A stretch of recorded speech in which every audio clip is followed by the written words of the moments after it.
cut it in the direction that it needs. The next thing is, as he planned his escape route. So he's going to look. Steve, why don't you go over there and... Giving you a little lesson about cutting logs in the woods. 5 degrees from the direction of the fall. So that would be his targeted place where he can see where everything happens once he's cut the tree. So the next thing he's going to determine is the size of the hinge. How large is your hinge going to be, Steve? It's going to be 3/4 of an inch thick. 3/4 of an inch thick. And 80% of the diameter. 80% of the diameter of the tree. Because very little siding. Very little siding. So basically, the hinge on the tree is no different than the hinges on a door. It will close the tree or force the tree to fall in that exact direction. A lot of the old-timers certainly did swing falling, which would have one side of the hinge thicker or thinner than the other, and actually they could guide the tree to the ground. We're from change that theory in that wherever your hinge is pointed is where the tree is going to fall. All right. So basically, how's that for education? What Steve is going to make is this is part of his cutting plan. Now, this is the fifth thing. So hazards, lead, escape, hinge, and the cutting plan. What's your cutting plan going to be, Steve? Cutting plan is going to be using an open face knot, which is the first two cuts that we put in the tree, which sets the direction, creates an opening for the tree to be able to tip over and establishes the length of the leaf. And on this tree, we only need 80% of the diameter because there's very little side lead, so that's the standard. 80% is the minimum standard. And we go longer for trees that have side lead because we don't want the hinge to break from side to side. We're actually forcing the tree to go in an unnatural direction. So the longer the hinge, the stronger the hinge. On this particular tree, 80% of the diameter, I'm going to use it's an open face knot, which means it's going to be 90 degrees open or better. The reason why we use that is different from the conventional system is because we want the hinge... All right, what's really nice is that this is Kennebec River Woodsman's Day, and they're giving us a little bit of demonstration about cutting woods in the woods, you know, and how you're to notch it and everything, just to make things safer for people who watch this video.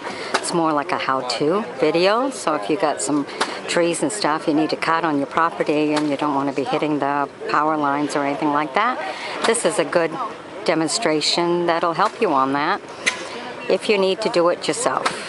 You know, it's always better to hire professionals, but we don't all have the funds for that. So this guy's going to teach us a little bit about this here.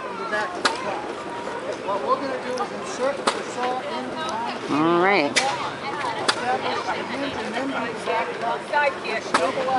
Okay. You notice some of them are really bent, crooked, because trees in the woods all grow different ways. So, here we go. Demonstration. Alright. Well, he's going to get going. All of what he explained is usually for pro loggers is done in 2 or 3 seconds. So basically, there's some folks that cut hundreds of trees a day, literally. And all of yeah, my father worked in the woods. He cut hundreds of trees daily. 5 seconds. So go ahead, Steve. There you go. Top cut. His top cut is going to determine the direction of the fall. So you notice, look.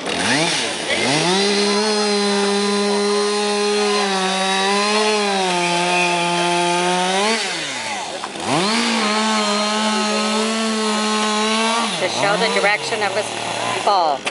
That's letting you know which way this tree is going to fall.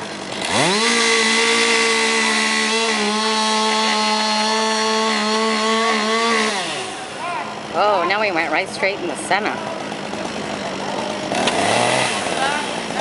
Okay, definitely not the way they used to cut trees. That must be something new.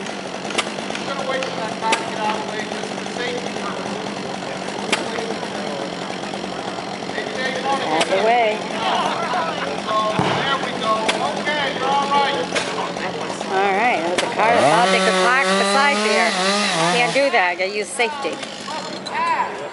All right. If he's done this right, that hinge should direct that tree right into See, now all he has to do is push it, and it's gonna go. Functionality of the backstrap.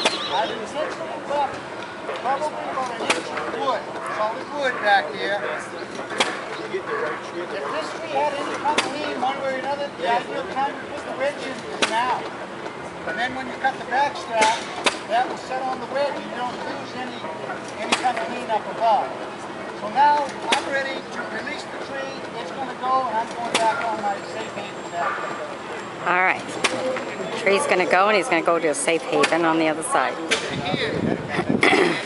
All right, and this is going on at the Skowhegan Fair. This is an event they're showing us at the fair. All right, here he goes. There it goes.